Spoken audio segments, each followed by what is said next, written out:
In the headlines for this hour on VTV News, Party chief commemorate President Ho Chi Minh in Nghệ An province.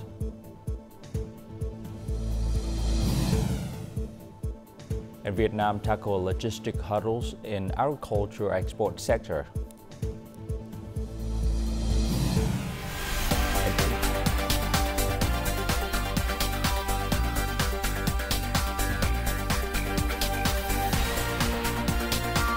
Broadcasting from Hanoi, the capital of Vietnam.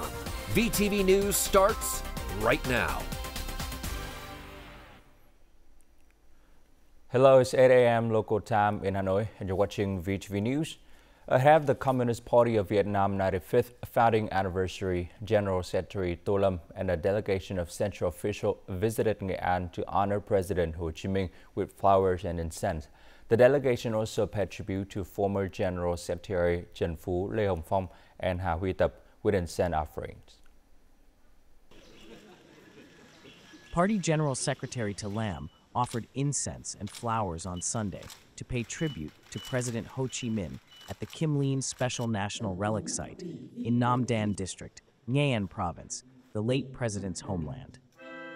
The party chief and his entourage expressed their profound gratitude to President Ho Chi Minh, who served as both the great leader of the Vietnamese party and people and a legendary figure in the nation's struggle for independence. They pledged to maintain unity, seize opportunities to advance Vietnam into a new era of development, and continue following the late leader's ideology, morality, and lifestyle. At Chung San Temple, General Secretary Tô Lâm and the delegation expressed their deep gratitude to President Ho Chi Minh, as well as to his parents, siblings, and family members. Party General Secretary Tô Lâm and the delegation offered flowers and incense at the memorial sites of Party General Secretaries Tran Phu, Lê Hồng Phong, and Ha Huy Tap, outstanding leaders who dedicated their lives to the party and nation's development. Their legacy continues to inspire present and future generations in Vietnam's journey of innovation and development. Party General Secretary Tô Lâm and the delegation offered flowers and incense at the Dong Loc T Junction historical site to honor the martyrs who sacrificed their lives for national liberation. They paid special tribute to the 10 heroic female youth volunteers who died on the battlefield, expressing deep gratitude for their selfless contributions. Their names will forever symbolize the heroic spirit of the Vietnamese people. At the tomb of Hai Thuong Lan Ong Lê Hu Trak, General Secretary Tô Lâm and the delegation paid their respects to this esteemed physician, a world cultural celebrity. Known for his talent and compassion, he made lasting contributions to traditional medicine, leaving behind a valuable medical library and a legacy of medical ethics, theory, and techniques in Vietnam's cultural heritage. Prime Minister Phạm Minh Chính has called for the linking of organizational downsizing with improvement to the quality of civil servants, public employees, and officials to ensure government agencies operate effectively and efficiently with capable personnel. The directive came from during the Prime Minister's chairmanship of the 6th meeting of the Government Steering Committee in Hanoi on Sunday, where the committee reviewed the implementation of the Party Central Committee's Resolution 18 on renewing and restructuring the political system organizational apparatus. Prime Minister Phạm Minh Chính also emphasized the need for specific policies to protect the legitimate rights and interests of the staff while ensuring appropriate personnel allocation during the reorganization process. According to the steering committee, the restructuring of the government apparatus is nearing completion, with plans to streamline from 30 to 21 units comprising 13 ministries, 4 ministerial level agencies, and 4 government agencies.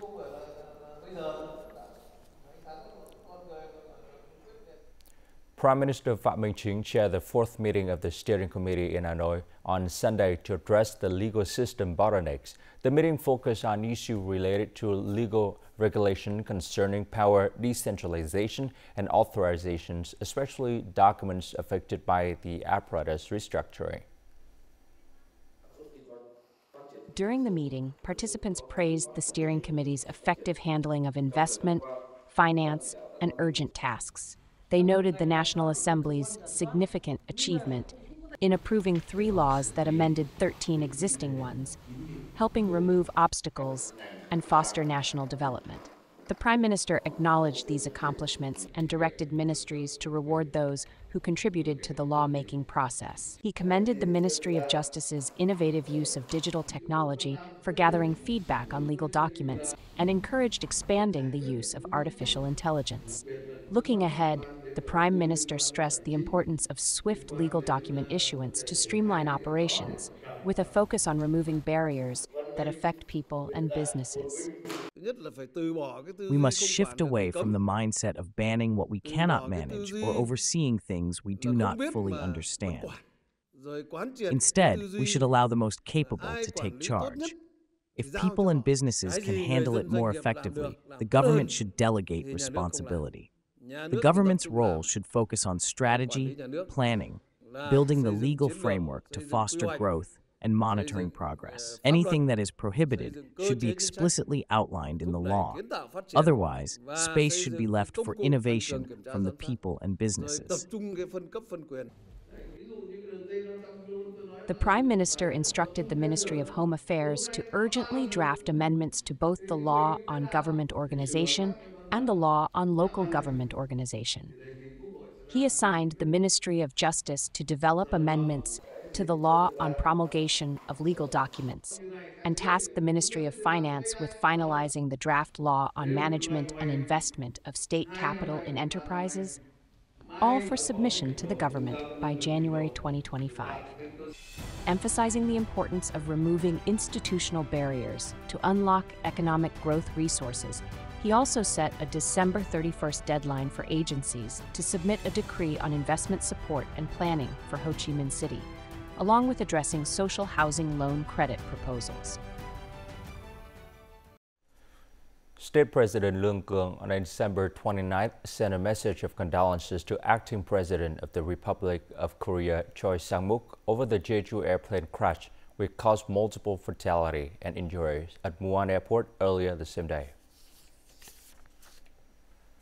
National Assembly Chairman Trần Thanh Mẫn led a delegation to the central province of Thừa Thiên Huế on December 29th. He met with the Standing Committee of the Thừa Thiên Huế Provincial Party Committee to discuss socio-economic development results for 2024 and plans for 2025.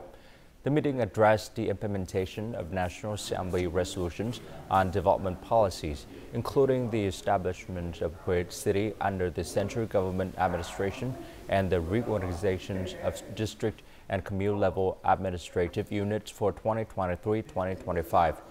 In 2024, the province achieved notable progress with an 8.15% growth rate and export turnover reaching $1.3 billion. Public investment capital disbursement reached 96%, and the poverty rate fell to 1.4%. The locality has made efforts to coordinate with relevant authorities to secure National Assembly approval for establishing Huế City as a centrally run city. Earlier that morning, National Assembly Chairman and his delegation visited a memorial site honoring General Lê Đức Anh, distributed gifts to families of policy beneficiaries, and paid their respect to General Nguyễn Chí Thanh at his Memorial Museum in Huế City.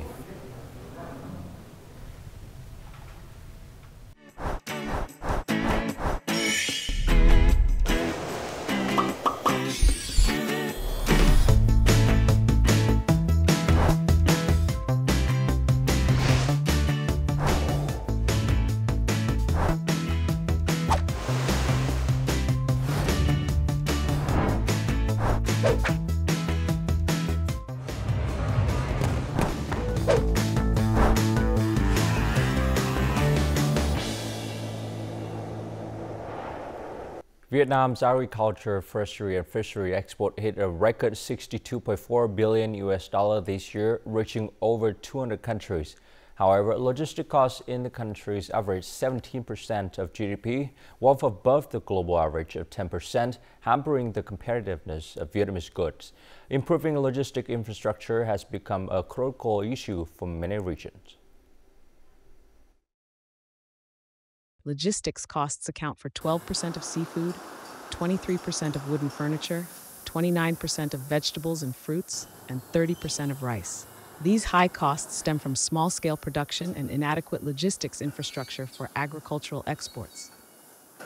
I think a logistics center should be established at the agricultural hub in the Mekong Delta. This would allow for centralized storage and reduce freight costs.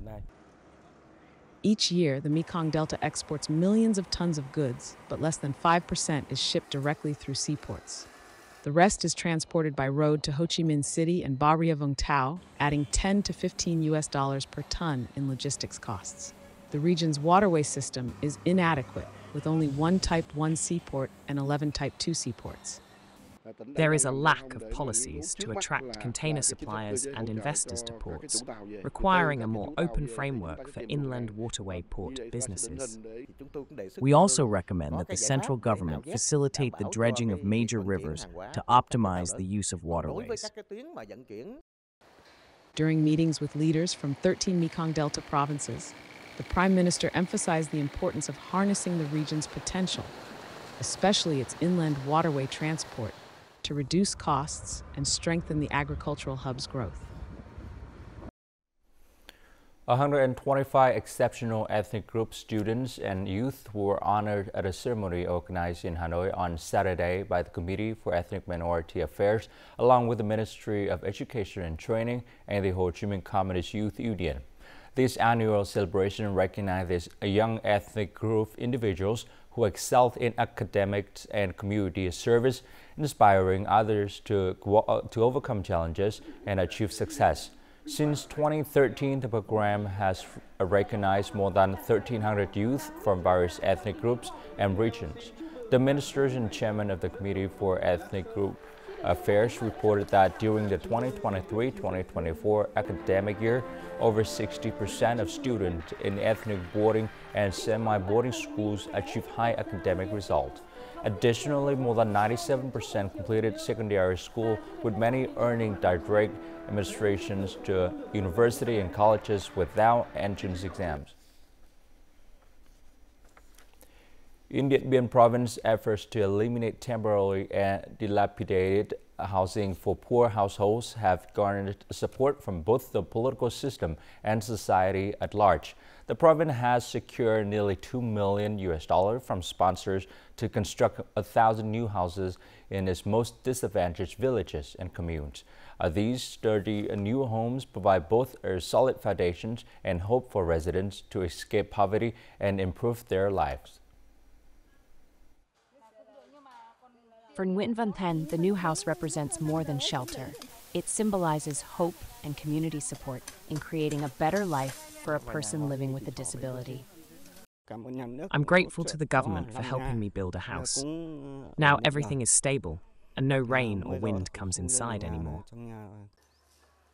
Thanks to support from the Great Unity House program for poor households in Điện Biên Province, Lilin Ta's family has been able to build a sturdy new home.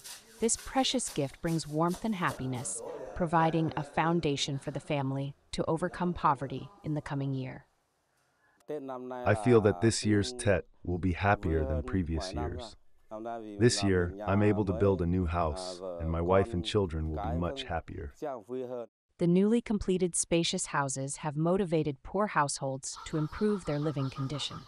In 2024, Điện Biên Province built over 5,300 new houses for poor households and plans to repair or build nearly 6,000 more in 2025.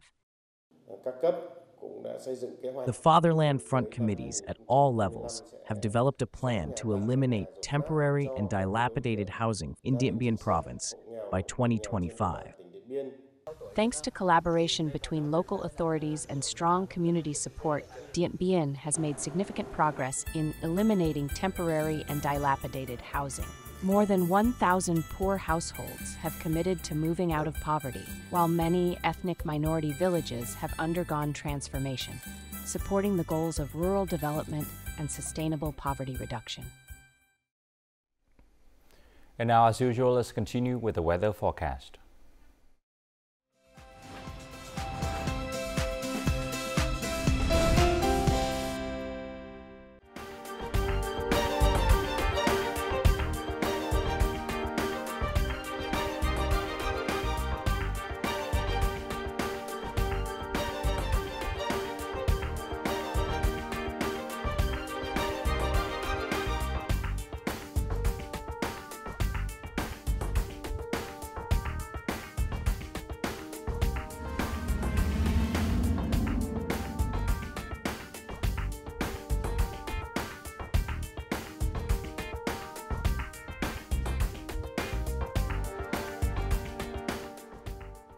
And that's it for this hour on VTV News. To rewatch our program, you can log on to VTVgo.vn or download a mobile application VTVgo.